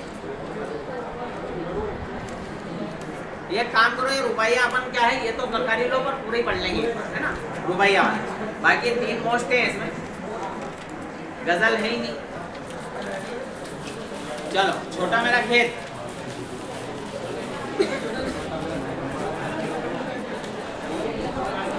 पहला वाला छोटा मेरा खेत चौगुना, क्या लाइव प्रसारण कर रहा है? हाँ वही तो नवीन सर काफी इंटरेस्टेड है। और बगुलों के जो पंख हैं वो आसमान में अर्थात आकाश में पंक्तिबद्ध बैठे हुए हैं, तो बगुलों की पंक्तियाँ किस प्रकार दिखाई देती है ये आपको, बगुलों के पंख ये 4 पूरे ही आपको करना है, ठीक है, नोट डाउन। अब देखिए आप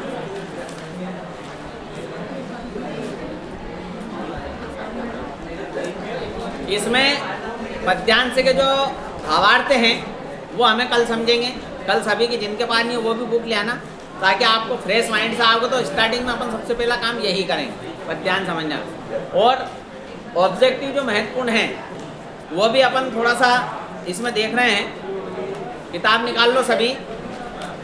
जैसे पार्ट 1 है भक्ति, गद्य में आ जाओ आप। गद्य में मैंने आपको बता दिया 4 पार्ट, इसमें आपको उसके अकॉर्डिंग ही करना है, क्योंकि इसमें कोई महत्वपूर्ण नहीं रहता।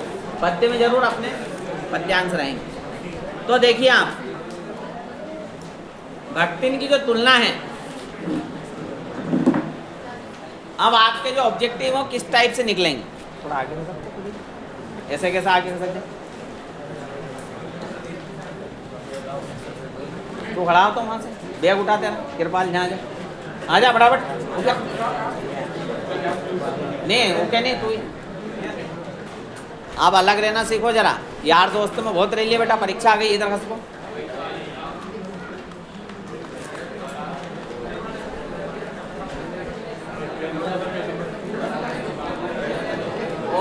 कैसे बनते हैं, कैसे निकलते हैं और कहाँ से उत्पन्न होते हैं।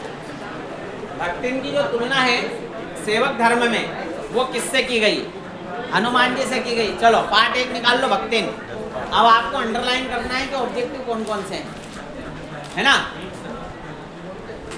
जो सेकंड पैराग्राफ है, सेवक धर्म में हनुमान जी से स्पर्धा करने वाली भक्तिन, ये हो गया एक। तो इस पर कर लो यानी कि अरे सेकंड पैराग्राफ किया यो पार्ट निकाल लो। जब 3 बार की थी 4 बार, कैसे 20 में से 20 था तुम्हारा प्रोजेक्ट में, फिर 18 ही देना पड़ेगा, 17।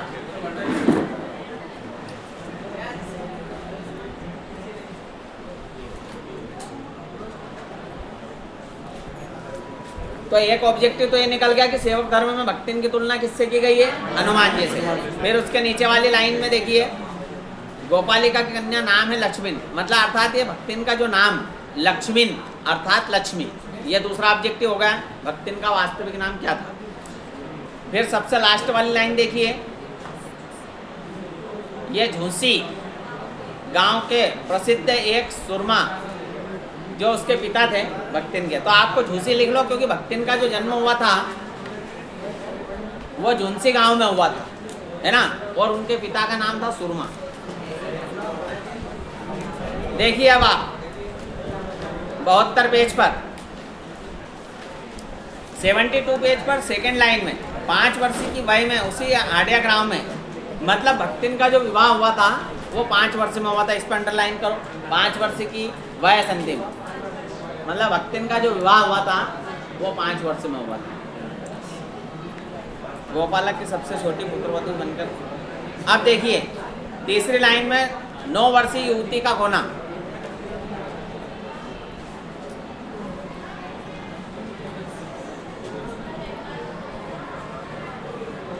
9 वर्षीय तीसरी लाइन में देखो ना, उसी पैराग्राफ में, मतलब भक्तिन का जो विवाह हुआ था वो 5 वर्ष में हुआ था, और उसका जो होना दिया था वो 9 वर्ष की उम्र में दिया था। ठीक है, ये होगा इसका।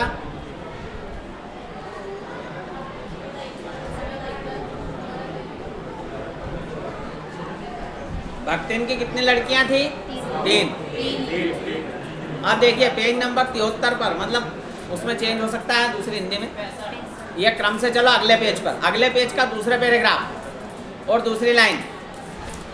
29 वर्ष की पत्नी पर छोड़कर लिखा है, ये 29 वर्ष की पत्नी ने संसार से विदा ली। देखो ये भक्तिन के जो पति हैं,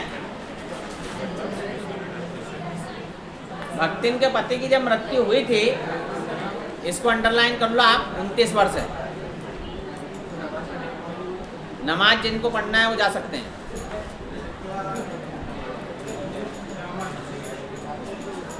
वहाँ बोल के जाना नीचे, नो हिट बोल के जाना नीचे हो।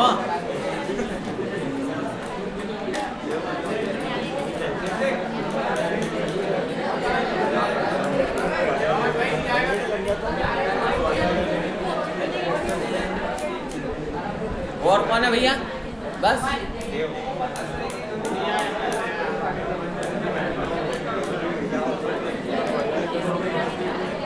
जब भक्तिन के पति का देहांत हुआ था तब भक्तिन की उम्र कितनी थी? तो 29 वर्ष की उसकी उम्र थी। ठीक है, 29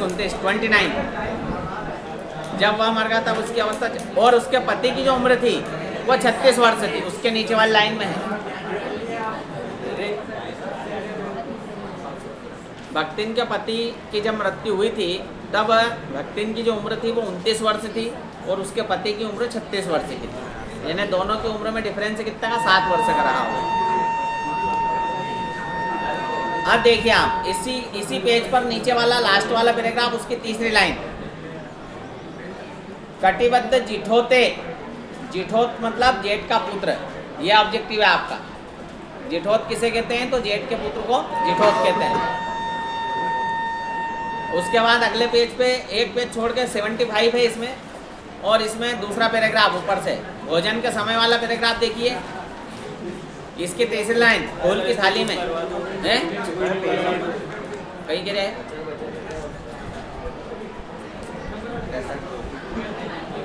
तू नहीं लाया क्या किताब? क्यों? तो अब चुपचाप सुन लेनी। देखिए दूसरे पैराग्राफ की तीसरी लाइन, फूल की थाली में एक अंगुल मोटी और गहरी काली चित्तेदार चींटियां। मतलब देखो, भोजन के समय जब मैंने अपनी निश्चित सीमा के भीतर निर्दिष्ट स्थान ग्रहण किया, भक्ति ने प्रशंसा है। अब जो महादेवी वर्मा है उनको कौन सी थाली में है ना भोजन रखा था? तो फूल की थाली में उनको भोजन रखा था। ये ऑब्जेक्टिव बन रहा है इसका। यहाँ मिल गया सभी को?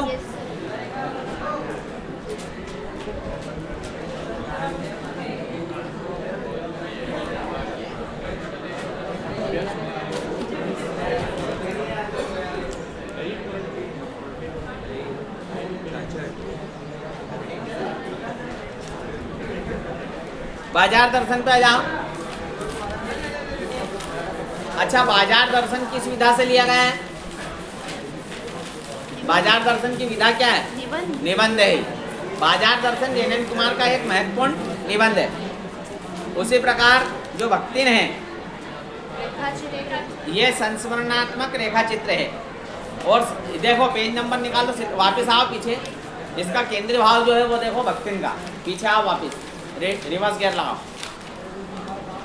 ये भी आपको याद होना चाहिए क्योंकि इसकी जो पार्ट है, पार्ट की विधा हमें पता होना चाहिए कि कौन सी विधा से लिया गया।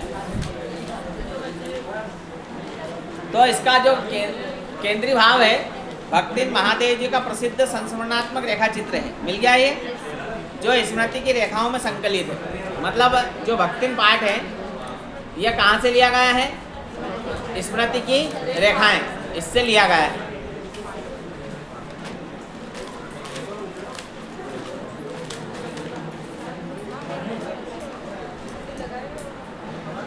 चलो, अब इसमें जेनन कुमार एक निबंधकार है और जो बाजार दर्शन पार्ट है वो निबंध है ना। पैसे को क्या बताया है इसमें? देखिए पैसा पावर है। ये जो है फोटो इसके नीचे देखिए, जस्ट तीसरे पैराग्राफ में पैसे को क्या माना गया? पैसा पावर माना गया।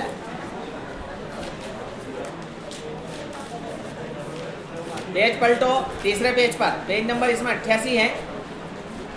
यह लास्ट वाला पैराग्राफ देखिए, उसकी दूसरी लाइन, बाजार जाओ तो खाली मन ना हो, मन खाली हो तो बाजार ना जाओ। यह वाली लाइन दूसरी। कहने का तात्पर्य ये है कि बाजार कब जाना चाहिए? जब मन खाली ना हो। तीसरा पेज, पाठ चालू हुआ है उसका तीसरा पेज, 88 पेज है और इसमें कितने हैं? 80 पेज। दूसरी लाइन में देखो लास्ट पैराग्राफ की, जाओ तो खाली मन ना हो, मन खाली हो तो बाजार ना जाओ। ये वाली लाइन, मतलब इसमें ये निकल रहा है कि बाजार कब जाना चाहिए? तो बाजार जब जाना चाहिए जब मन खाली ना हो।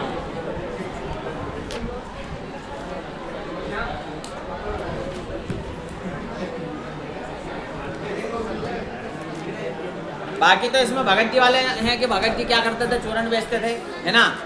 और बाजार की सार्थकता किसमें है? तो देखो बाजार की सार्थकता आपके कुछ बच्चों ने अभी लिखा था कि भगत जी जैसे लोगों में, तो जहाँ तक है वो भी सही है, लेकिन बाजार की सार्थकता, बाजार को सार्थकता किस प्रकार के लोग प्रदान करते हैं तो बाजार को सार्थकता भगत जी जैसे लोग करते हैं, लेकिन प्रश्न इसका उत्तर भगत जी आए और इसमें बाजार को सार्थकता कौन प्रदान कर, है ना, किसमें है, तो ग्राहक में, इसमें ग्राहक आएगा। चलो अगला है धर्मवीर भारती, इसमें पेज नंबर 97 है,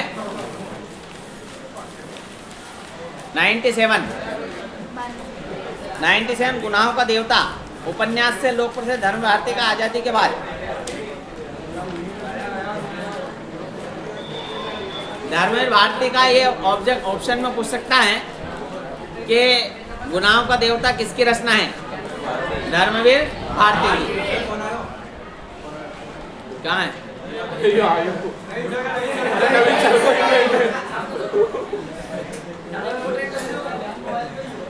चलिए, धर्मवीर भारती जो है गुनाहों का देवता इनकी प्रसिद्ध रचना है।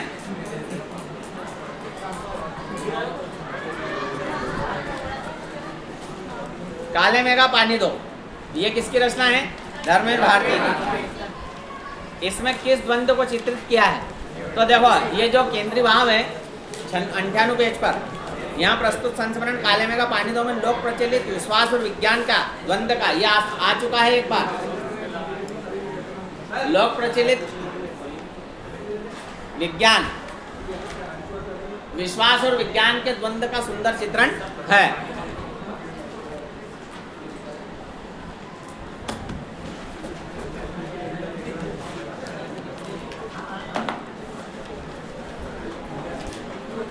काले में का पानी दो, जहां से पाठ स्टार्ट हुआ है, पहली लाइन में देखिए, इंदर सेना या मेंढक मंडली, इस पे अंडरलाइन करो, मतलब इंदर सेना या मेंढक मंडली।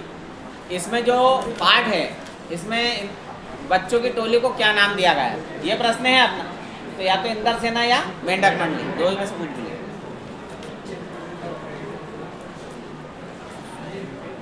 अब देखो, इसमें पेज पलटो, तीसरा पेज, 102 पेज है इसमें। 102 पेज पर ऊपर से दूसरे पैराग्राफ की दूसरी लाइन, मानो प्रताप सिंह, तो खड़ा हो, इधर आ जाएंगे, यहाँ जा, मयंक थोड़ा इधर कर सकते हो,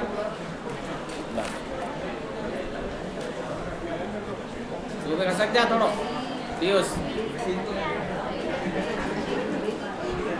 चलो अब देखिए, इसमें दूसरा पैराग्राफ की दूसरी लाइन, आर्य समाजी संस्कार थे, मिल गया ये, और एक कुमार सुधार सभा कायम हुई, इसका उपमंत्री बना दिया गया।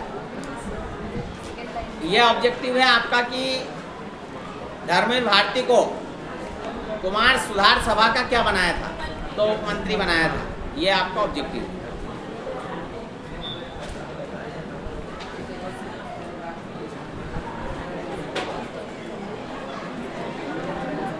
एक आपका देखो, ये शब्दार्थ में शब्द छवि में गुड़धानी लिखा है, शब्द छवि में गुड़धानी का मतलब होता है गुड़ और चने से बना हुआ एक प्रकार का लड्डू, है ना, ये भी आपको याद होना चाहिए।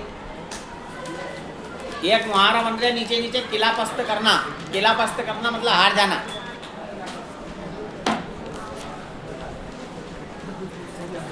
अब आ जाओ पीछे, फणीश्वर नाथ रेणु 14 नंबर। फणीश्वर नाथ रेणु में प्रमुख रचनाएं में मेला आंचल लिखा है, तो मेला आंचल जो है फणीश्वर नाथ रेणु की एक प्रसिद्ध रचना है। यह ऑप्शन में आपको ऑब्जेक्टिव में आ सकता है कि मेला आंचल किसकी रचना है ना। अच्छा, मेला आंचल कब प्रकाशित हुआ? इसमें भी लिखा है ना 1994 में, 1954 में मेला आंचल प्रकाशित हुआ था।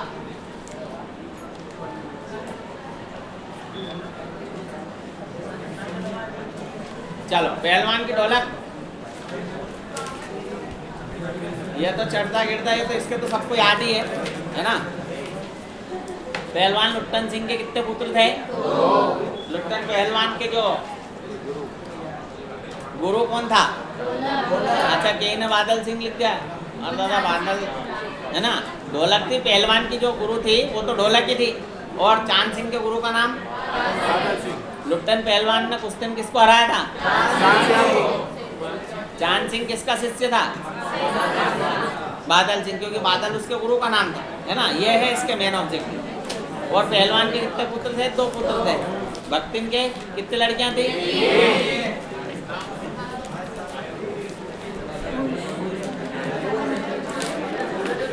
गांव को कौन सी बीमारियों ने घेर रखा था? मलेरिया और हैजा, 2 बीमारियों ने घेर रखा था।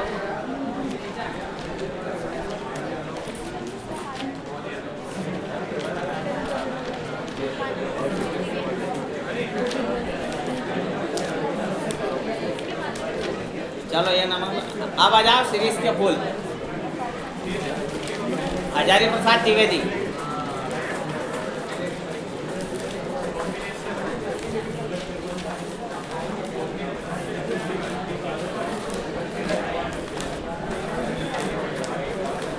इसका जो केंद्रीय भाव है पहले तो वो देखेंगे पहली लाइन में कि सीरीज या प्रस्तुत ललित निबंध। ये जो सीरीज के फूल है किस प्रकार का निबंध है? एक तो ललित निबंध है ना। इसका जो काव्य संग्रह कौन से लिया गया है? तो यह प्रस्तुत ललित निबंध सीरीज के फूल लेखक के संग्रह कल्पलता से उद्धृत। कल्पलता से ये लिया गया है। काय से? कल्पलता से, है ना। इसमें लेखक आंधी लू और गर्मी का प्रचंड है। चलो ये कल्पलता वाला आपको याद रखना है कि सीरीज के फूल कल्पलता लेखक की जो रचना है उससे लिया गया है।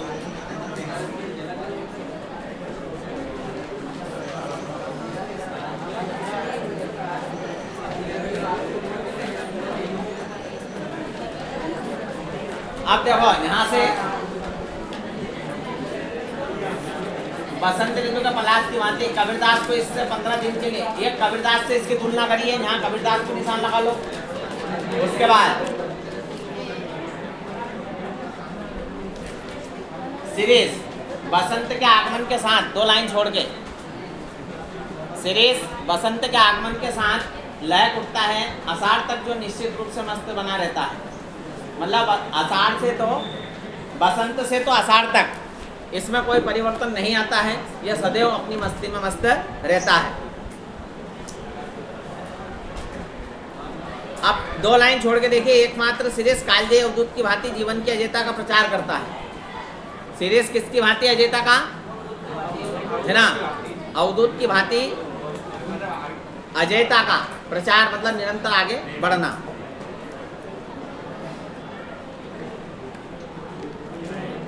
अब अगले पेज पर ऊपर वाली लाइन देखिए। सीरीज का फूल संस्कृत साहित्य में कैसा माना गया है? तो बहुत कोमल माना गया है।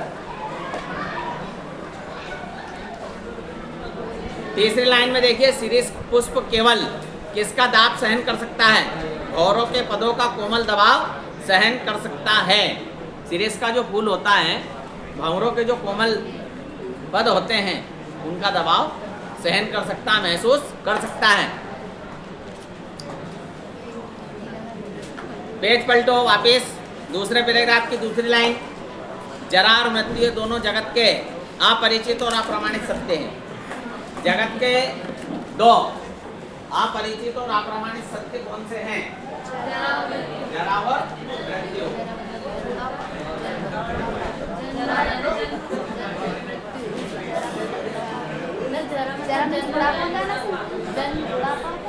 जरा मतलब बुढ़ापा।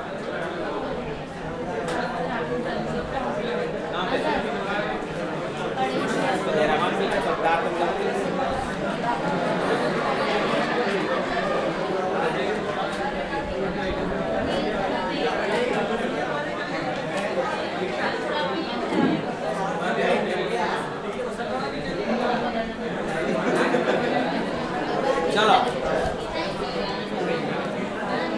फिर जरा मृत्यु में 2 अप्रमाणित सत्य हैं। इधर देखो पहली तो तीसरे पैराग्राफ। एक बार मुझे मालूम होता है कि यह सीरीज एक अद्भुत और अवभूत है। अद्भुत और अवधूत। फिर दूसरी लाइन में ना उदो को लेना ना माधो का देना। सीरीज को किसी से कुछ नहीं। अब एक ये इसमें मुहावरा बन गया है, ना उदो को लेना ना माधो का देना। क्या है इसका अर्थ? किसी से कुछ मतलब नहीं है। सर पढ़ा रहे हैं अपनी मस्ती में, अपने कोई मतलब नहीं, अपन तो अपने हंसी मजाक करो यही है वहाँ, क्योंकि साल भर तक जो करता है वो आज भी कर लो और काल कर लांगा, फिर भी कोई मतलब ही नहीं है। आओ देखो अब इसी पैराग्राफ में 1 2 3 4 5 6 7 8वीं लाइन, कालिदास को अनासक्ति योगी की संज्ञा दी गई। अनासक्ति योगी किसे कहा गया? कालिदास को।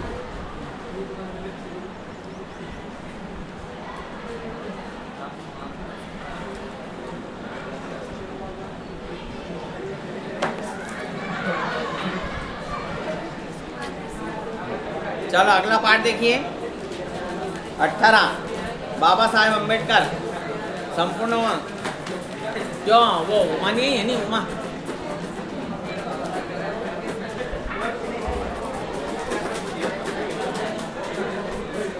जब बाबा साहब अम्बेडकर ने इसमें लिखा है, ये केंद्रीय भाव में दूसरे पैराग्राफ की लास्ट लाइन, 14 अक्टूबर सन 1956 को 5 लाख अनुयायियों के साथ बौद्ध मतानुयायी बन गए थे। कितने के साथ? 5 लाख। सबसे लास्ट फर्स्ट पैराग्राफ की लाइन, लास्ट लाइन देखिए,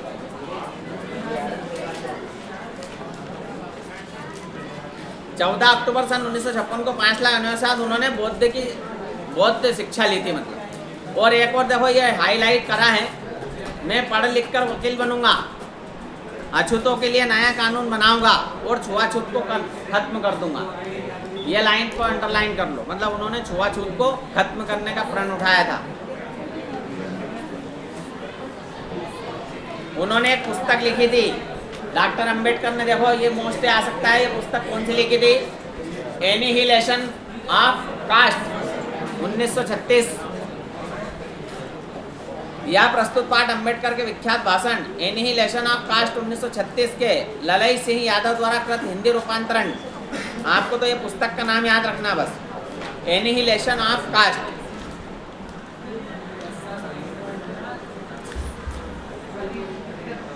ये इसके नीचे श्रम विभाजन के साथ साथ श्रमिक विभाजन का भी रूप लिए हुए श्रम विभाजन निश्चय ही सबके समाज की आवश्यकता है।